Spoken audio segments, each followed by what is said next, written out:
ഫിസിക്കലിയും മെന്റലിയും നമ്മൾ ഒരുപോലെ സ്ട്രെസ് അനുഭവിക്കുന്ന ആൾക്കാരാണ്. ഈ ഫിസിക്കൽ സ്ട്രെസ്സിനെയും മെന്റൽ സ്ട്രെസ്സിനെയും ഒരുപോലെ ഹാൻഡിൽ ചെയ്യാൻ പറ്റുന്ന വളരെ എളുപ്പമായിട്ടുള്ള ഒരു വഴിയെ പറ്റിയാണ് ഈ വീഡിയോയിൽ പറയുന്നത്. എണ്ണ തേക്കുക, എണ്ണ തേച്ച് കുളിക്കുക എന്നത് തന്നെയാണ് അതിന് എളുപ്പമായിട്ടുള്ള വഴി. ആയുർവേദത്തിൽ ഇതിനെ അഭ്യംഗം എന്ന് പറയുന്നു. ഈ എണ്ണ തേച്ച് കുളി നമ്മൾ ഡെയിലി നമ്മളെ ലൈഫിന്റെ ഭാഗമാക്കി കഴിഞ്ഞ് കഴിഞ്ഞാൽ നമുക്ക് ഫിസിക്കൽ സ്ട്രെയിനും മെന്റൽ സ്ട്രെയിനും ഒരുപോലെ കുറക്കാൻ പറ്റും. അതെങ്ങനെയാണെന്ന് പറയാം. നമ്മൾ ഫിസിക്കൽ സ്ട്രെയിൻ എന്ന് പറയുന്നത് ഫിസിക്കൽ സ്ട്രെയിൻ അനുഭവിക്കുമ്പോൾ അല്ലെങ്കിൽ ഫിസിക്കൽ സ്ട്രെസ് അനുഭവിക്കുമ്പോൾ നമുക്ക് അനുഭവപ്പെടുന്ന വേദനകളാണ്. നമ്മുടെ മസിൽസിനെയും ജോയിൻസുകളെയാണ് അത് ബാധിക്കുന്നത്. അപ്പം നമ്മൾ എണ്ണ തേച്ച് കുളിക്കുമ്പോൾ ഈ വേദനകൾ കുറയാൻ ഹെൽപ്പ് ചെയ്യുന്നുണ്ട്.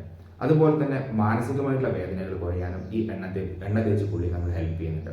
അതെങ്ങനെയെന്ന് വെച്ച് കഴിഞ്ഞാൽ നമ്മുടെ എൻഡോക്രൈൻ സിസ്റ്റത്തിനെയും നെർവസ് സിസ്റ്റത്തിനെയും ഒരുപോലെ സ്റ്റിമുലേറ്റ് ചെയ്ത് നമ്മളെ ബോഡിനകത്തുള്ള കോർട്ടിസോൾ ഹോർമോണിനെ കുറച്ച് നമ്മൾക്ക് ബോഡിനകത്ത് എൻഡോക്രൈനകത്ത് ഡോപ്പമൈനും സെറിട്ടോണിൻ പോലുള്ള ഹോർമോണുകൾ കൂട്ടി നമുക്ക് മാനസിക സമ്മർദ്ദം കുറക്കാനും ഈ എണ്ണ തേച്ച് കുളി ഹെൽപ്പ് ചെയ്യുന്നുണ്ട്.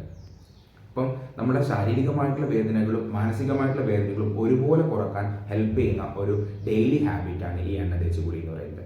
രാവിലെ എഴുന്നേറ്റ് വ്യായാമമൊക്കെ ചെയ്തതിന് ശേഷം ഒരു 15 മിനിറ്റ് എണ്ണ തേച്ചിരിക്കുക. അതിനുശേഷം നമ്മൾ ചൂടുവെള്ളത്തിൽ കുളിക്കുക. ഇങ്ങനെ നമ്മൾ ഒരു മാസം കൃത്യമായിട്ട് ചെയ്ത് കഴിഞ്ഞാൽ നമുക്ക് ഇപ്പോൾ നമുക്ക് അനുഭവപ്പെടുന്ന ഫിസിക്കലായിട്ടുള്ള മെന്റലായിട്ടുള്ള സ്ട്രെയിനുകൾ കുറക്കാൻ പറ്റും. ഇത് നിങ്ങളെ ഡെയിലി ഹാബിറ്റിന്റെ ഭാഗമാക്കി നോക്കൂ. അതിനുശേഷം നിങ്ങളുടെ അഭിപ്രായം ഈ വീഡിയോയ്ക്ക് താഴെ വന്ന് കമന്റ് ചെയ്യുക.